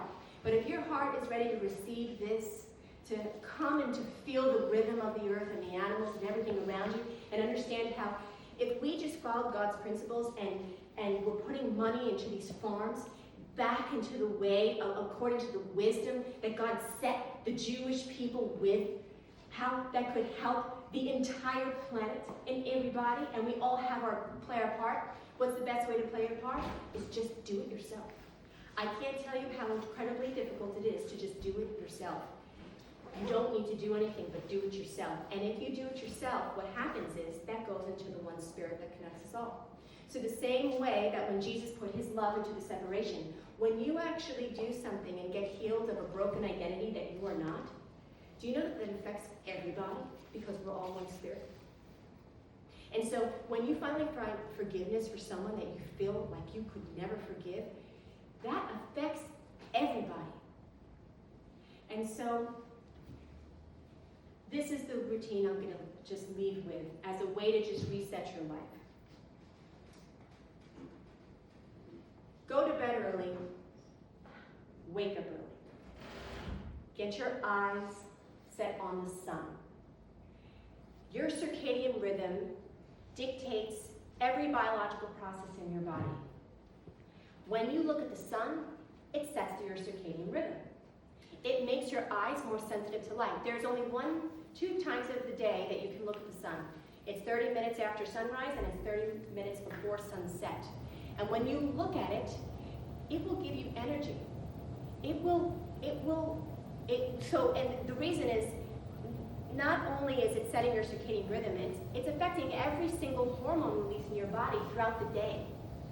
And so when you go to bed early, then you're sleeping during the moments that your body wants to sleep. And then more hormones, you're getting the full effect of those hormones. And how do you recover? How do you get restored? By doing nothing, by resting. There's a moment we're supposed to be in motion, and there's a moment we're supposed to be static. It is, if we come in balance with these different motions of our day, and we understand when it's the right time to be part of God's way and God's will, your body will just do what it knows how to do on its own. You don't have to tell your lungs to breathe. You don't have to tell your heart to beat for it to beat. If we just come and put ourselves come back into the river, stop trying to paddle it in the way that you think it should go, and let go and just come back to basics. Let everything about your day be refined, retuned on God's will according to his principles. And then sit with him quietly and look at him and say, the Lord of light, shine down upon me, speak to me, and show me what I've been hiding from in myself, and give me the strength to see it through. You will reset everything about your life. And things will start to make sense as why you keep attracting the same people in your life and the same circumstance in your life, and why you're here where you are now, and all of that. And then, when you start to see the life will be transformed by the light of God, now you'll start to do the greater things that he made you to do in the first place. So, Lord God, we thank you for this moment. We thank you for this day. I pray that this information, that we receive it with eyes to see and ears to hear that are beyond even the physical senses, that are opening up into the way of the heart. That whatever it is, this same message can hit in multiple ways, because that is how you operate. It could be one and the same, but different for all, but it's all one and the same. Let it touch each of our hearts in the way and the place in which it needs to be touched. We pray these things, with just love, deep gratitude, Jesus, for what you did to come down here and to bring your love with you. Thank you, God, for every single person in our lives and this earth that we get to be alive with, and all of the plants and the animals and everything about it that we don't even know the names for. Thank you for the rhythm that is yours, that you are actually in the unfolding of every reality that we see happening here. Let our vision be your vision. Let the fantasies that don't have you in it fall away from us, and let us walk according to the will and the purpose that you have in our personal covenant with you. In Jesus' name, amen. Amen.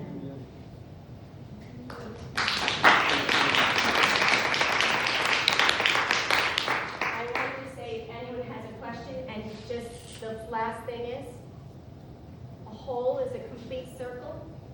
Wherever you have a mistaken identity, a false identity, or something in you was broken, you can't put a piece that belongs down here, there. You're going to have to face it. Only a piece that's been broken can be replaced with the piece that was broken. Like, so this gap can only be replaced with the restored part of that broken circle. So I just want to say, when you're searching for things, you might not be able to deal with certain things in your life, but at some point you're going to have to. Because that's the only way to become whole in that circle, is to be specific wherever it is that you are personally broken. Is there any question? I know it was a lot.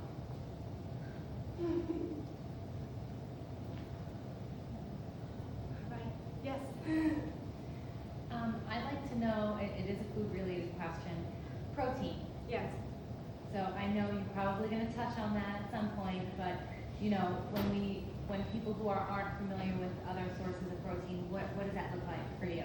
Okay, so variety of protein, because there's really protein in everything. Most people, let's say, who eat the way that I eat, don't have a protein deficiency if they do it right. So that would mean I'm eating from, there's different essential amino acids, so I'm going to have the legumes, or the nuts, or the spinach, or the quinoa.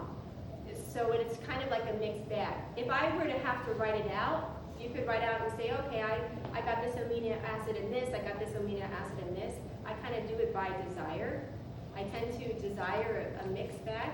So like, maybe if you include lentils and quinoa, well, quinoa is considered to be a complete protein because it has all of the essential amino acids, but at lower levels, and some will argue, there's different philosophies of what some will argue in this, and it might be it's going to be different for everybody, but I do quite well when I'm having, I'll make hummus, or I'll make, sometimes I'll buy pea protein and add it to the shakes. And so it's not so much that number as it is the variety. You want to have that variety, what is seeds and the nuts and the lentils and the grain. Oh, okay, about the grain. Oh, yeah, oh, and all of the greens. And you know, there's protein in bananas, there's protein in the spinach, there's protein in the kales and all that.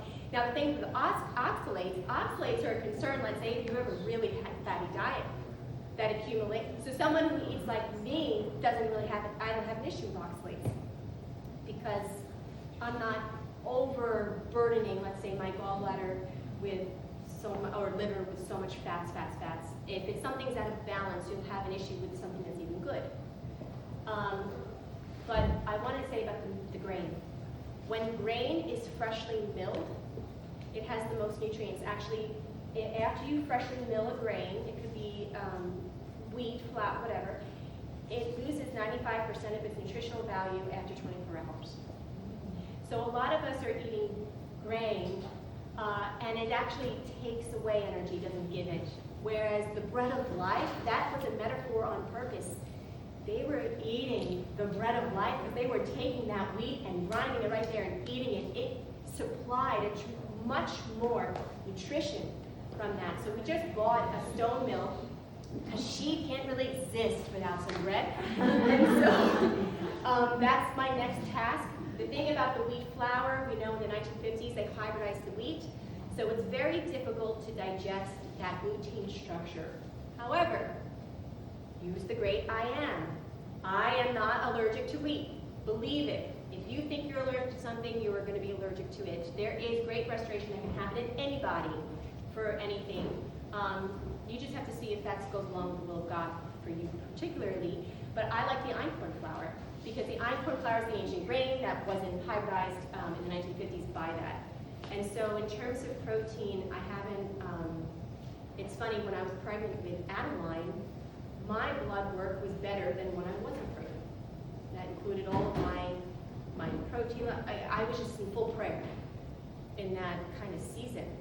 The power of prayer is incredible. Absolutely incredible, yeah.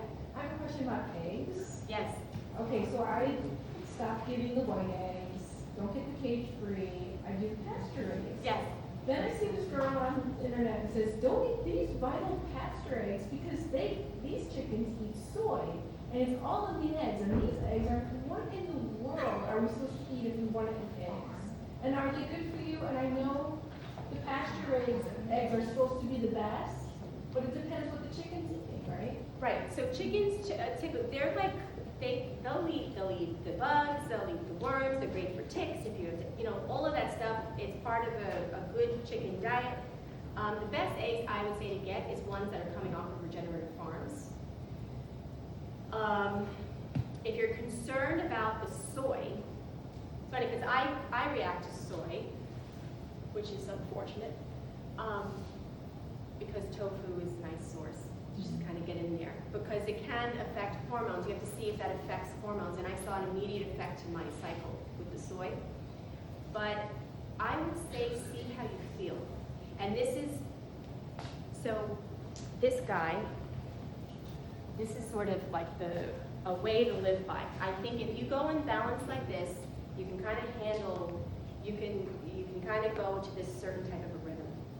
The rhythm is this: eat 70 to 80% acidic, alkalizing foods every single day. 70 to 80% alkalizing foods every single day, and let your 20 to 30% be acidifying foods.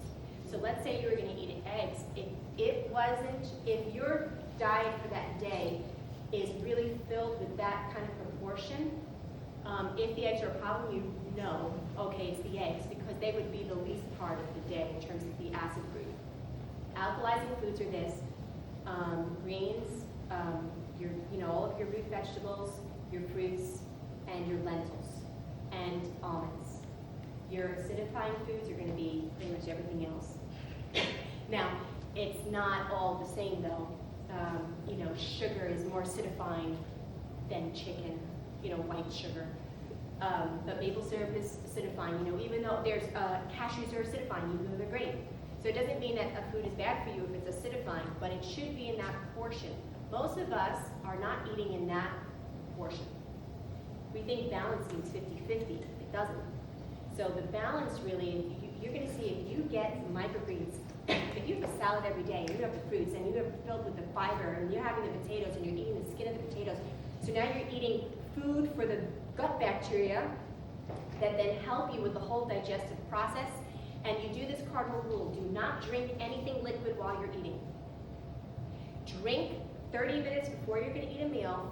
It helps build the hydrochloric acid levels, but then do not drink while you're eating, because now you're diluting the acid for the digestive. Proteins have to be digested in the stomach.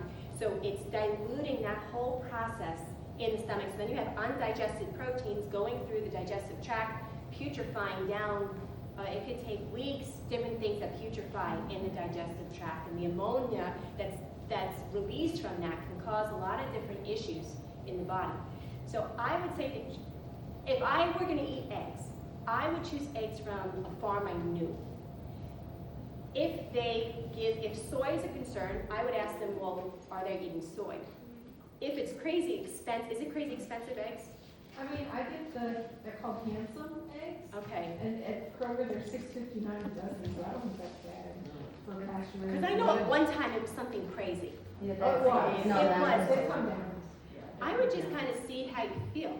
But so I what? feel great, but I'm just saying. So then, I love eggs. then maybe it's not an issue for you. Okay. The reason why, if a concern with the eggs has to do with, Fauci types of people, because they in the early 1900s, when they would experiment with all of these viruses, which they release out to everybody, not on purpose, they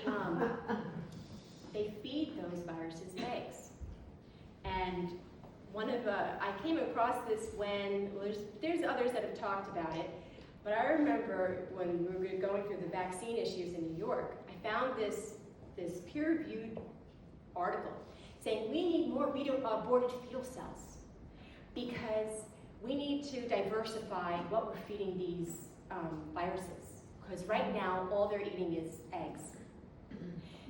And so that said to me, okay, so they're cooking up all these viruses in labs, and they're feeding them all eggs, and they're calling for more aborted fetal cells to diversify what they're feeding them on. And so then it said to me, well, if they're feeding all of these viruses eggs, that means that these viruses, when they're released, what's going to be their primary food source? Eggs. So the proteins in the eggs, as you have that. So if someone has anything chronic, sometimes it's best to take it out and just see, like if you have weight that just, if you have anything where you just, your energy levels, whatever it is, this is Jethro Kloss. He wrote this book, Back to Eden. He'll write scripture through all of the ways. He would get all of the cases where people were sent to die, he would get. And he would nurse them back to health with sort of back to roots types of herbs and medicines and such. And he has in here, this is what I consider sort of like the golden exercise to do if you are having a chronic condition or something where you need to just get a reset. He calls it the eliminating diet. And on the eliminating diet, he says all the good food that may be eaten cannot do the body any good until you first cleanse the body by eliminating any excess acid and mucus. So this is for someone who has a chronic condition of some sort. The intestines retain these poisons, and they are one of the main causes of disease and premature aging. By eating an abundance of alkaline or base-forming foods, one can rid himself of these poisons and acids. And to correct these unnatural and unhealthful conditions and make it possible for the food that is eaten to be assimilated and absorbed by the system, the body must first be flushed and cleansed. we can understand why fasting was so important at that time, because fasting did the same thing. These elements are found, eat foods which will bring about a natural rejuvenation by constantly supplying the bloodstream with its original elements. These elements are found in natural foods, which should be either eaten raw or cooked as little as possible so not to destroy the minerals or life-giving properties. You will be feeding the entire body, not starving it. Leviticus 17:11 says, "The life is in the blood." And in the same chapter, 14th verse, it says, "For the life of all flesh is in the blood." Health and happiness depend upon the bloodstream containing all of the necessary elements. When one is missing, disease in some form often results. To make the bloodstream pure and healthy, eat food in its natural state as far as possible, drink freely of pure water, bathe frequently, exercise in the pure air and sunshine, and use non-poisonous herbs that were given for the service of man. Psalms 104, verse 14. In most of the civilized world, we are able to do this almost any time of the year, as we have citrus fruits and fresh vegetables available the year round. We repair our homes, buy new parts, and have our automobiles repaired, and give regular care to other machinery that we may be using. Just so, we must take care of our bodies by supplying them with natural elements and minerals to build and repair the parts that are constantly being worn out. If pure and alkaline, the bloodstream, which provides nutrition to every cell in the body, will dissolve all poisons and carry them away, no disease can exist with a pure bloodstream.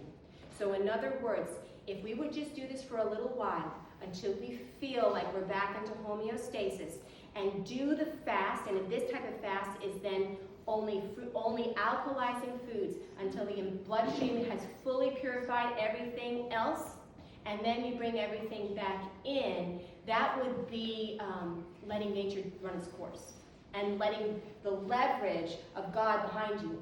I've come to see that a lot of us are looking for a miracle.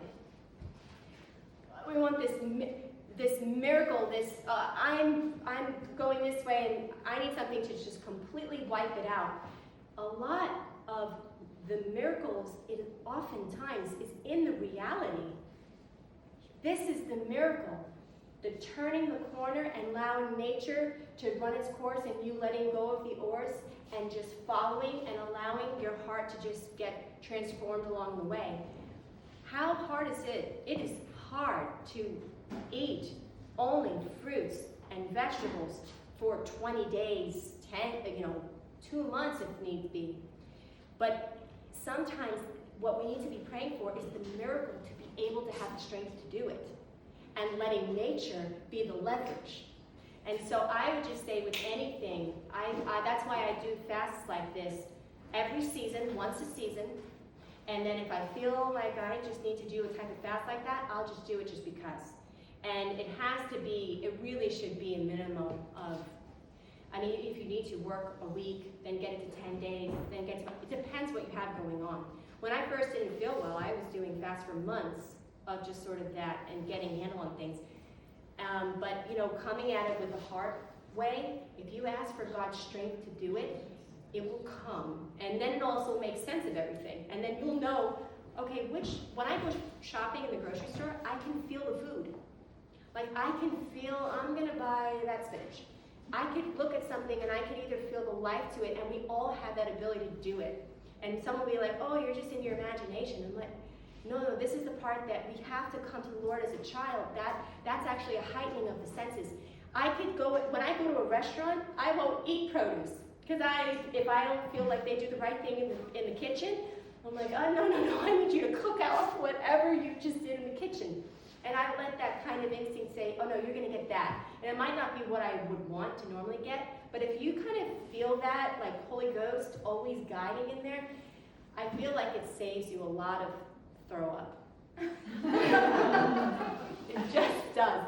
And for those that are ever traveling, I highly suggest you taking like a charcoal with you anywhere you go. I use Takasumi Supreme. It's a bamboo black powder. If you ever get a bug in your food, take that and it will help stop it. Any other questions? I'm gonna write that down. What was it? Yeah. So you're saying do this initially, Takasumi? Yeah.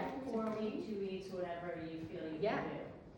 At some point, are you ever going back to meat? And if you are, is it organic or is it like what's the difference? Okay, if I were to go back to me, I would want to be investing into these farms that are practicing regenerative farming practices. They are superior over organic. If you go and you shop for meat and it says organic, that just means that they fed the cow organic corn. It doesn't mean anything. Okay. What you want to look through on a label is 100% grass-fed, grass-finished cow. Better yet, see the farm that's on that label, look it up, and you'll see what they're doing. Before I ate this way, I used to eat paleo. And I used to buy a box, it was just, but this was before I had my first child. When I had my first child, everything changed. And I just feel more life and vitality just from blasting it with the plants. But even if I were to eat meat, if I follow the same principle of eating 70 to 80% alkalizing foods, Right. the meat's a very small part of the picture. If everybody in the world did that, we would be in balance. I'm not at the stage to go back to meat now for just this reason, and it's just a personal one. If I can't kill the animal myself, I don't want to eat it. So until the day comes that I could kill that animal myself and be okay with it, I just kind of take it as a personal thing for me and my soul. But it is not wrong to kill an animal. That is part of the sacrifice, but you don't have to do it if you don't want to. You know, I think that what the unifying thing is that we have to at least honor their lives. A chicken should have an opportunity to be a chicken.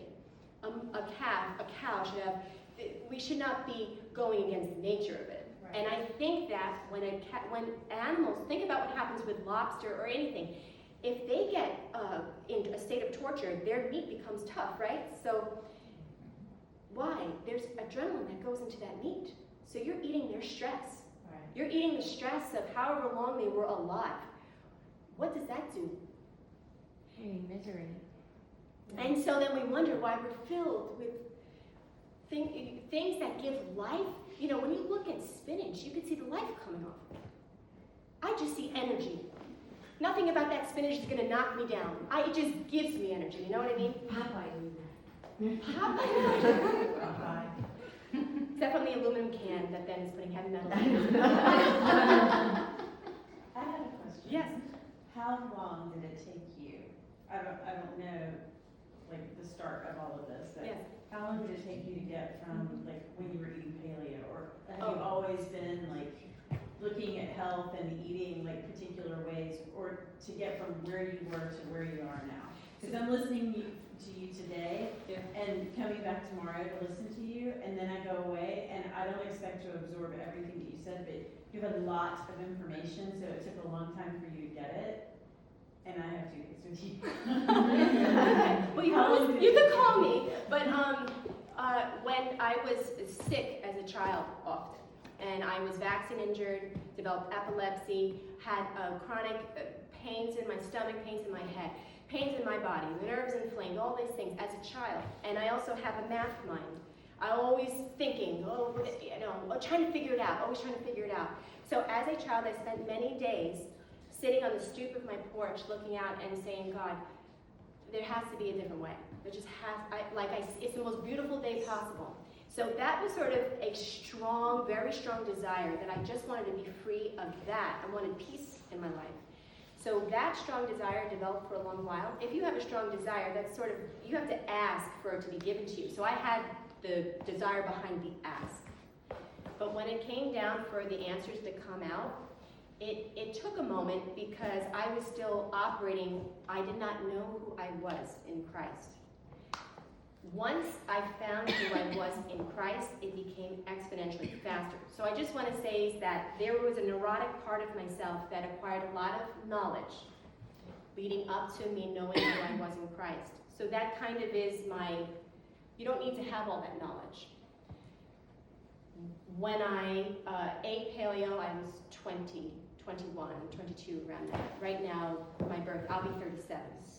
So when I had my 4th child just in 2023, and here I was starting to know who I am in Christ, I had a freak accident that had me unable to, I got very injured. I couldn't care for my child. I couldn't care for my other 4 children. I have 5 children, but one is older. He came to help me, but I couldn't care for any of them without tremendous help, and I was in pain that stayed constantly. There was no break from any stage of pain, and I was in that state probably for about 5 months straight of a state of I can't stop pain.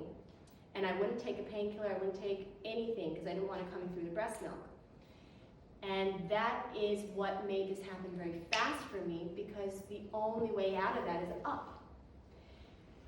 A large amount of fear was exposed in that state, and that fear prevented me from feeling the balance of life. And that's why I spend all this time talking about the spirit behind God himself and love, because all of the knowledge will be for naught if we don't have the spiritual shift in us. And that injury where my pubic bone split apart, I had a partial fracture on my pubic bone and my tendon partially popped off the side of this part bone here. That was the greatest thing that happened to me in my spiritual path, because I couldn't do it with my brain. There was no logic that could process the pain and move forward. And so it sort of taught me, and this has put me in this position to say that we're all going to have a different starting point. Your starting point might be like an agony that's happening with a son relationship, you know? Like a child, like your pressure might be something having nothing to do with health. It might be to do with that relationship. And because of that relationship, it's causing a lot of pressure in here, and so that pressure has to be let out first. That's why this is going to hit everybody different. Nadi. Does anyone know about praying and speaking in the Spirit, in tongues? The thing about praying in tongues is it has a sound of healing and miracles. I can see in you, only because the Lord would open it, that there is a tremendous hurt.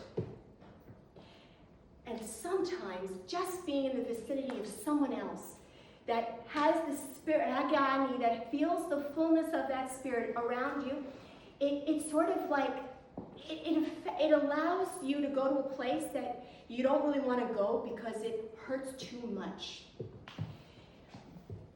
That's why we're meant to do this together. We're not meant to do this separate. And so if I had to say to you, what is the most important thing for you to take is for you to allow yourself to open up and to be honest about the fear that you are fearing constantly. Because I'm telling you that that fear that you're fearing constantly, you're attracting. It is that dynamic that is tearing you apart, it's getting bigger. And we don't know that we're doing it to ourselves. I didn't know that I was leading myself up for that whole incident to happen, but I was, because I had micro fears all along my pregnancy that I was afraid to give birth. And I was afraid, how am I going to take care of 4 small kids, and I do all these things, and da-da-da. And my fear came true to show me, for God to say, watch, I'm going to take you out of the picture. You're not going to be able to do any of it, and you're going to thrive. And you're going to be set free by the very thing that you think is your prisoner. So that is what we're meant to do. We're meant to sit and say, really, what is the thing that I am not at peace with? Because that's the thing that's holding back from any other thing. I could tell you, though, practical things to do about what to eat, things to do and function, but you will not be able to heal until the steam is let out. It's like a pressure cooker. The pressure is too high. It's going to break the glass. The steam has to be let out. How do you do that? Nadi. I mean, 'cause he's right, that's a whole nother That's what the church was meant to be family. Church was meant to be in people's living, like it started out in the living room, right?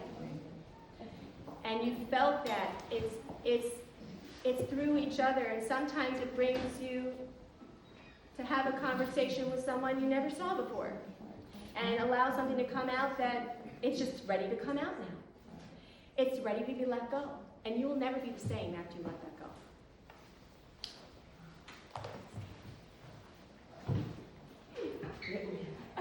I'm sorry. I